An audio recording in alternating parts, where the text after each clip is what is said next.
बिस्मिल्लाहिर्रहमानिर्रहीम। क्या आपकी नाक बंद रहती है एक साइड या दोनों साइड? कभी कभार बंद हो जाती है, कभी कभार खुल जाती है या मुसलसल बंद होती है। आखिर इसकी वजूहत क्या हैं? तो आज हम डिस्कस करेंगे 5 major mistakes in nose blockage, जो उमूमन हम नाक बंद होने की वजह में 5 गलतियां करते हैं।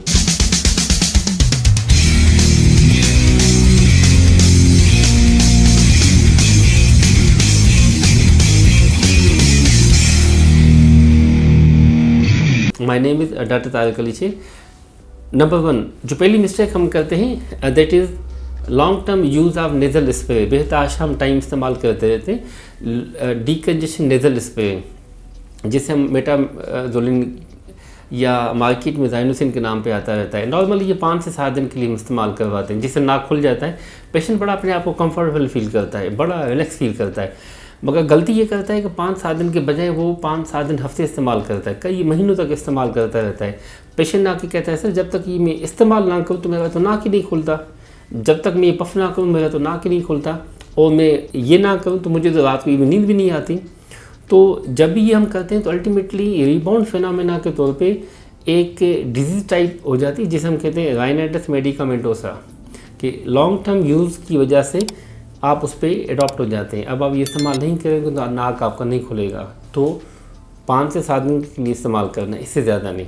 नंबर 1। नंबर 2, जब भी हम लेट जाते हैं तो सीधा लेट जाते हैं, इस तरह फ्लैट में। जब फ्लैट कंडीशन में लेट जाते हैं तो सारी की सारी ब्लड सप्लाई ऊपर की तरफ चली जाती है। अल्टीमेटली वहाँ पे कंजेशन हो जाती है, बलगम जमा हो जाता है, नाक की ब्लॉकेज हो जाती है, जिसकी वजह से जो है नाक बंद रहता है, और फिर हमें इवन बाज़ औक़ात उठना भी पड़ता है। तो जब भी लेटना भी है सीधा, तो थोड़ा सा ऊंचा करके, 1 तकिया 2 तकिया थोड़ा सा ऊंचा करके लें, जिससे कम्प्लीटली फ्लैट ना हो, जिसकी वजह से ब्लॉकेज होती रहती है। तीसरी जो हम गलती करते हैं, जब भी हम नाक का स्प्रे इस्तेमाल करते हैं कोई भी, वो हम सीधा इस्तेमाल कर लेते हैं कि बैठ के कर लेते हैं या लेट के करते हैं, तो ये हम मना करते हैं। जब भी इस्तेमाल करना है थोड़ा सा सर को नीचे झुका कर, रुकू वाली पोजीशन में। नंबर 1। नंबर 2, सामने पफ ना करें जब भी करें, क्योंकि नाक के जो आसपास में साइनसेस हैं, फ्रंटल साइनसेस, इथमाइडल, मैक्सिलरी या दिमाग के अंदर स्फेनाइड साइनसेस, सबकी ड्रेनेज होती है लेटरल वॉल पे या नाक की लेटरल साइड पे।